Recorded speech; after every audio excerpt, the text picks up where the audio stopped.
అపోస్తుల కార్యములు 6వ అధ్యాయం. అపోస్తుల కార్యంలో 6వ అధ్యాయంలో మరి ముఖ్యంగా ఇక్కడ మనం ఏం చూడవచ్చు అంటే సంఘ పెద్దల్ని నియమించడం. ఇక్కడ స్టెఫను యొక్క జీవితాన్ని, ఆయన హతసాక్షి కావడాన్ని, ఆయన మీద ఆరోపణలు చేయడాన్ని మనం ఇక్కడ చూస్తూ ఉన్నాం. అయితే ఆ దినాల్లో శిష్యుల సంఖ్య విస్తరించినప్పుడు అనుదిన పరచలో తమలో విధవరాన్లను చిన్నచూపు చూసిరని హెబ్రీయుల మీద గ్రీకు భాష మాట్లాడు యూదులు సనగసాగరి. హెబ్రీయులు గ్రీకు భాష మాట్లాడు యూదులు. హెబ్రీయులు అంటే వీళ్ళు అరామిక్ భాష, హెబ్రీ భాష మాట్లాడతారు. యూదులే కానీ వీళ్ళు చెదిరిపోయిన యూదులు అనమాట. గ్రీకు దేశంలో అక్కడక్కడ ఉన్న ప్రజలు వీళ్ళు గ్రీకు భాష మాట్లాడే విధవరాన్లు.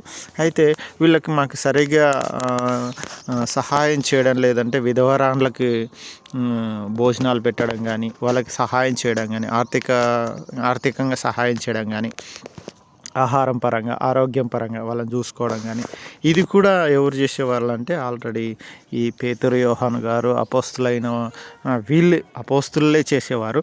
అయితే వీళ్ళు మాకు ఇదంతా మేమే చూసుకోవాలంటే సరిపోదు, మాకు చేత కాదు. అప్పుడు వీళ్ళు ఏం చేసినారంటే అందరిని పిలిచేసి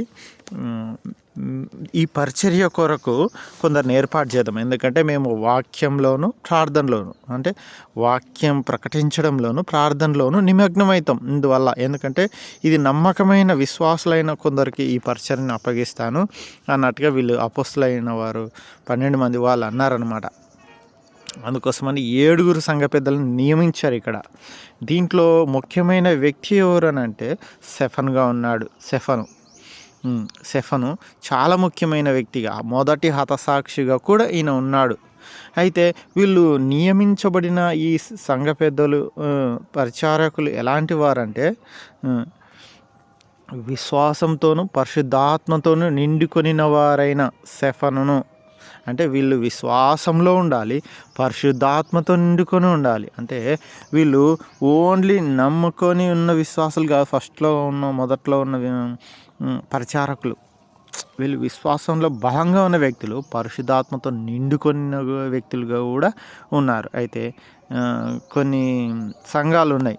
ఆ సంఘాలు ఏంటంటే మేటికి ఒకరిని ఎన్నుకుంటూ ఉంటారు అనమాట.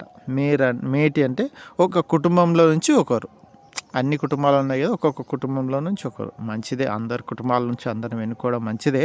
కానీ వీళ్ళు విశ్వాసులైన వారిని ఎన్నుకొని, విశ్వాసంలో బలపడిన వారిని ఎన్నుకొని, వీళ్ళు ఇంకొకరిని బలపరిచే వ్యక్తులుగా ఉండే వాళ్ళని ఎన్నుకుంటే, దేవుని సేవ చేయడానికి ఇష్టపడిన వాళ్ళని ఎన్నుకుంటే, దాని యొక్క వాల్యూ తెలిసిన వారిని ఎన్నుకుంటే చాలా ముఖ్యం. అది చాలా గ్రేట్, చాలా మంచిగా ఉంటుంది. ఎందుకంటే అందరికీ అవకాశం ఉంటున్నట్టు ఉంటుంది, మరియు పరిచర్య కూడా అభివృద్ధి చెందుతుంది. మిగతా చర్చికి కూడా, సంఘానికి కూడా ఎంతో ఉపయోగకరంగా ఉంటారు. మరియు పరిచర్య చేస్తున్న వారికి కూడా ఎన్నో ఆశీర్వాదాలు, ఎన్నో దీవెనలు, భూలోకంలో సంపాదించుకునే దీవెనల కంటే క్రీస్తు పని చేయటంలో ఉన్న ఆశీర్వాదం, చాలా గొప్ప ఆశీర్వాదాలు వాళ్ళు పొందుకుంటారు. అయితే ఇక్కడ ఉన్న కొన్ని సంఘాలు దాన్ని రాంగ్ స్టెప్గా తీసుకుంటున్నాయి. ఎలా తీసుకుంటారు అంటే, ఆ వ్యక్తి బాప్తిసం తీసుకున్నా తీసుకోకపోయినా, లేదంటే విశ్వాస అయినా కాకపోయినా, దేవుడు అంటే ప్రేమ ఉన్నా లేకపోయినా, అదొక హోదాలాగా, ఒక పదవిలాగా కొన్ని గ్రామాలు, కొన్ని ఊర్లు, కొన్ని సంఘాలు అట్లా ఉన్నాయన్నమాట. ఎందుకంటే డబ్బున్నోళ్ళు అయితే వాళ్ళ దాంట్లో నుంచి ఈయన తీసుకోవాలి, ఎందుకంటే ఆయనకు డబ్బు ఉంది, లేదంటే వాళ్ళకి బాగా పేరు ప్రతిష్టలు ఉన్నాయి, బాగా, లేదంటే ఆస్తులు ఉన్నాయి, లేదంటే ఉద్యోగం ఉంది, కాబట్టి వాళ్ళ దాంట్లో నుంచి ఎన్నుకోవాలి. ఇలాంటి వ్యక్తిత్వము మొదటి సంఘంలో మాత్రం లేదు. మొదటి సంఘంలో ఏముందంటే విశ్వాసి అయి ఉండాలా, విశ్వాసంతో నిండుకుని ఉండాలా, పరిశుద్ధాత్మతో నిండుకొని ఉండాలా. మరి స్టెఫన్ను చూస్తే, స్టెఫన్ ఏం చేసినాడో తెలుసా? స్టెఫను ప్రజల మధ్య మహత్కార్యములు, గొప్ప సూచక్రియలను చేయుచుండేనంట. స్టెఫన్ గారు కృపతో, 8వ వచనంలో, స్టెఫన్ కృపతోనూ బలంతోనూ నిండిన వాడే ప్రజల మధ్య ఎన్నో ఇలా మహత్కార్యములు, గొప్ప సూచక్రియలను చేయుచుండెను. అప్పుడు చాలామంది కూడా వచ్చిండ్రు, ఎవరు స్టెఫన్తో వాదించడానికి, లేకుంటే తర్కించడానికి, అది ఎట్లనా ఇది ఎట్లనా అని అడగడానికి. లిబెర్తీనులనబడిన సమాజంలోను, కురేనీయుల సమాజంలోను, అలెగ్జాండ్రియల సమాజంలోను, కిలికియా నుండి, ఆసియా నుండి వచ్చిన వారిలో కొందరు వచ్చి స్టెఫెనుతో తర్కించినారంట, మాట్లాడినారంట, వాదనలు పెట్టుకున్నారంట. అతన్ని ప్రేరేపించిన ఆత్మను వారు ఎదిరించలేకపోయారు, గెలవలేకపోయారు అనమాట స్టెఫెన్ని. అంటే స్టెఫెన్కి జ్ఞానం కూడా ఉంది, బైబిల్ మీద పట్టు కూడా ఉంది. కాబట్టి బైబిల్ మీద పట్టున్న వాళ్ళని నిలబెట్టారు మొదటి సంఘంలో.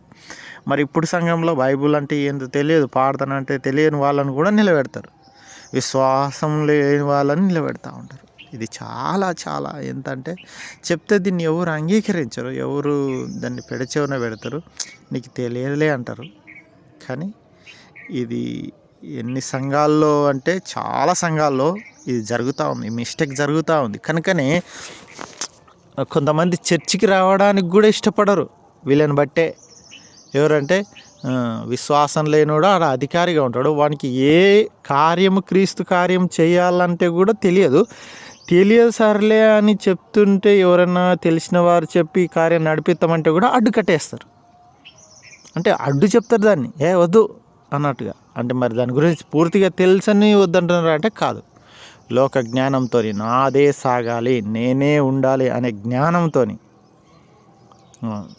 ఆ విధమైన తత్వంతో వాళ్ళు ఏం చేస్తారంటే అడ్డుకుంటూ ఉన్నారు. అట్లా అడ్డుకోవడం ద్వారా ప్రభు కార్యం జరగకుండా ఉండడం ద్వారా చాలా మిస్టేక్స్ అనేటివి, శాపం అన్నది వాళ్ళు యాక్చువల్గా అయితే వాళ్ళు దీవించబడాలి. దేవుని కార్యం చేస్తున్నందుకు, వాళ్ళు దేవుని కోసం ఎన్నుకొనబడుతున్నందుకు వాళ్ళు దీవించబడాలి. కానీ దీవించబడకుండా వాళ్ళు ఏమవుతున్నారంటే నశించి పాపాన్ని కొని తెచ్చుకుంటున్నారు ఈ కార్యం చేయడం ద్వారా. యాక్చువల్గా అయితే వాళ్ళు ఎంతో దీవెన, పరలోక భాగ్యం వాళ్ళకి అవ్వాలి. అయితే వాళ్ళకి ఆ పరలోక భాగ్యం అబ్బుతలేదు అక్కడ. వీళ్ళు చేసిన ఈ కార్యమును బట్టి, వాళ్ళు ఆ ప్రవర్తించిన ప్రవర్తన విధానమును బట్టి వాళ్ళకి ఈ విధమైన శిక్ష అన్నది వాళ్ళకి రాబోతుంది. ఎందుకంటే మరీ ముఖ్యంగా యేసుక్రీస్తు ఒక మాట అంటాడు, ఏమంటాడంటే మనుష్య కుమారునికి విరోధంగా మీరు మాట్లాడిన క్షమాపణ వస్తుంది, కానీ పరిశుద్ధాత్మని విరోధంగా మాట్లాడితే మీకు క్షమాపణ ఉండదు అన్నట్టుగా అంటాడు అనమాట. అట్లా అంటే దేవుని కార్యాలు చేస్తున్న దానికి వీళ్ళు అడ్డుపడుతున్నారు. కనీసం వీళ్ళు లోకంలో ఉండి ఎట్లనో ఉంటేనన్నా అదో రకం, సరేలే వాళ్ళ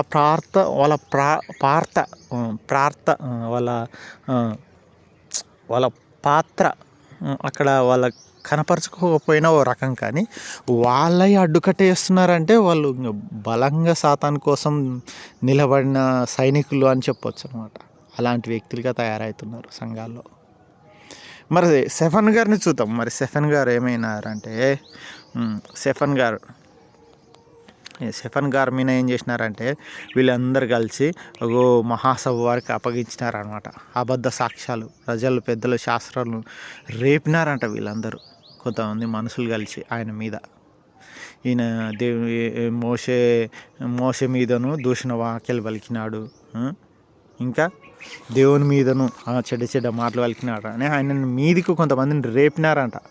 ప్రజలను, పెద్దలను, శాస్త్రులను రేపి అతని మీదికి వచ్చి అతన్ని పట్టుకొని మహాసభ ఎదుటికి తీసుకొని పోయి అబద్ధ సాక్ష్యాలు నిలబెట్టి, వారు ఈ మనుష్యుడు ఎప్పుడునూ పరిశుద్ధ స్థలమునకు మన ధర్మశాస్త్రముకు విరోధంగా మాట్లాడుతున్నాడు అంటే, ఆయన మాట్లాడుతుంటే వీళ్ళు ఏం చేస్తున్నారంటే విరోధంగా మాట్లాడుతున్నాడు చూడండి. ఈయనను ఏం చేయాలంటే చంపేయాల. వాళ్ళ ఆచారాలను పాటిస్తలేడు అంటే, వాళ్ళు వచ్చిన పాత పద్ధతులు, మోట ఆచారాలు వ్యతిరేకిస్తున్నాడు కొన్నిటిని. కాబట్టి ఈయనను ఏం చేయాలంటే చంపేయాల.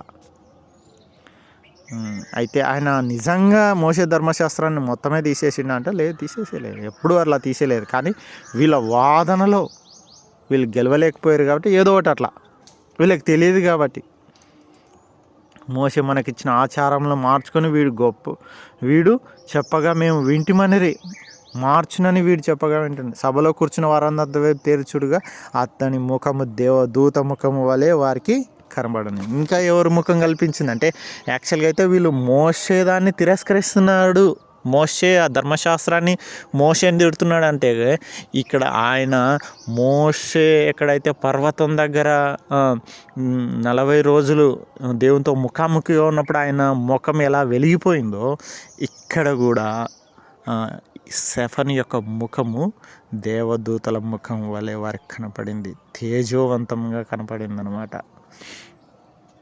అట్లాంటి వ్యక్తి ఆయన మీదనే నింద వేస్తే ఆయన లాంటి స్వభావమే ఈయనలో ఒక కార్యం కనిపించింది అనమాట. ఆయన మీద ఎందుకు అట్లా, ఆయన ధర్మశాస్త్రం మీద ఆయన ఎందుకు తిట్టాడు, కానీ వీళ్ళు అర్థం చేసుకునే విధానంలో తేడా ఉంది. కనుక సంఘంలో ఉన్న నేను, నువ్వు, ప్రతి ఒక్కరం ఇలాంటి కార్యాలకి, సాతానుకల్లా నిలబడే కార్యాలకు కావచ్చు, లేదంటే నేను సంఘ పెద్ద అధ్యక్ష పదవిని ఆశించే విషయంలో కావచ్చు, నేను క్రీస్తు పనుని నేను అడ్డుపడకుండా దాన్ని ప్రోత్సహించి నేను చేసేవానిగా ఉండుటకు నాకు సహాయం దయచేయాలి ప్రభు. ఇంకా ఏంటంటే పాస్టర్లు ఒక్కటే మాదే బాధ్యత, ఇంకంతా మేమే చేయాలి అనే తత్వం కూడా కాకుండా ఒక్కొక్కరికో బాధ్యతను అప్పగించాలి.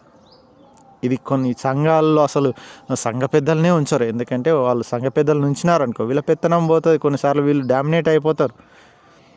కొన్ని రహస్యాలు కూడా కొందరుగా వీళ్ళు అంటారు అనే ఉద్దేశంతో, ఎందుకంటే మనుషులం అందరం కలవలేం, మనుషుల యొక్క వ్యక్తిత్వాలకు అందరూ కలవలేం వీళ్ళకి అన్నట్టుగా ఉంటాయి. కానీ ఒక్కొక్కరికి ఒక బాధ్యత ఇచ్చినారు కాబట్టి ఇంకా వీళ్ళు ఏం చేయాలంటే పాస్టర్ గారికి ఇంకా సేవ చేయాలా, ఊడియం చేయాలా అనే వ్యక్తిత్వం కాకూడదు.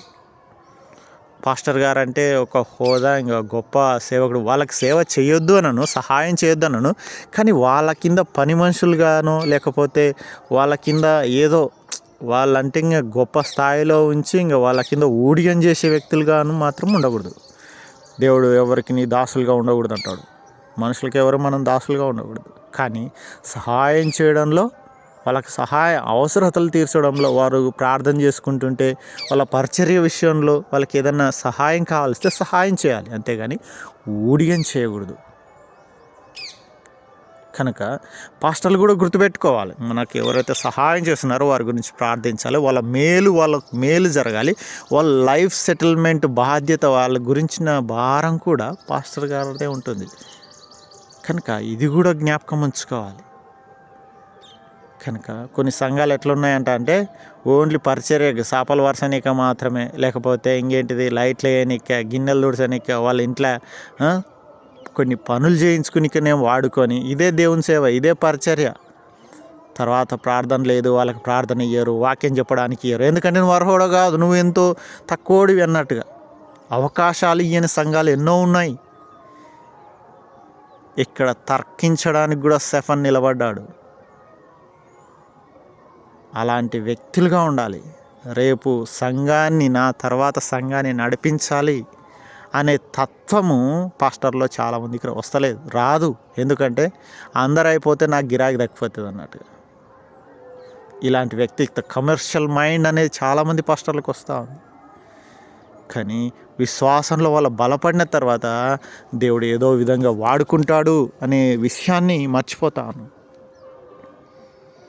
కనుక కృప చూపించండి ప్రభువా మా మీద ప్రభువా. అవునా తండ్రి, పాస్టర్లు అయిన వారి మీద, మరియు అవునా తండ్రి దేవా విశ్వాసులు సంఘ పెద్దలుగా నియమింపబడే వారి మీద కూడా అయ్యా మీరు కృప చూపించండి, సహాయం దయచేయండి దేవా. అయ్యా అవునా తండ్రి దేవా, లోకంలో మీరు మాకు తోడై ఉండి తండ్రి మమ్మల్ని నడిపించండి. సాతాను శక్తులుగా మేము ఉండకుండా దేవా, నీ కార్యాలకు అడ్డుగా మేము వేయకుండా ప్రభా, నీ చిత్తం అయితే ప్రభా. అవునా తండ్రి దేవా యేసయ్యా, అవునా తండ్రి దేవా, చాలా సంఘాల్లో విశ్వాసులనే పెట్టుటకును, చాలా సంఘాల్లో తండ్రి దేవా ఆత్మ కార్యం జరిగించే బిడ్డలనే ఉంచుటకును సహాయం దయచేయండి అయ్యా. అవునా తండ్రి దేవా యేసయ్యా, అవునా తండ్రి దేవా, ఎంతోమందికి సువార్త ప్రకటించే విషయంలో కూడా అవునా తండ్రి సహాయం దయచేయండి అయ్యా. అనేకులను ప్రభా పరిచర్య చేయుట విషయంలో కూడా తండ్రి దేవ, పరిచర్య, విధవరాల పరిచర్య, పీదల పరిచర్య ప్రభా, అవునా తండ్రి అనాథల పరిచర్య తండ్రి దేవ, దిక్కులేని వారు అవునా తండ్రి దేవ, ఆహారం లేక అనుమతిస్తున్న వాళ్ళు ప్రభా, అవునా తండ్రి గుడ్డలు లేని వారు ప్రభా, అవునా తండ్రి రోగంలో ఉన్నవారు వీళ్ళందరినీ ప్రభా, అవునా తండ్రి ఆనాడు సంఘ పెద్దలను పిలిపించుకొని నూనె పోసి ప్రార్థన చేయించుకొని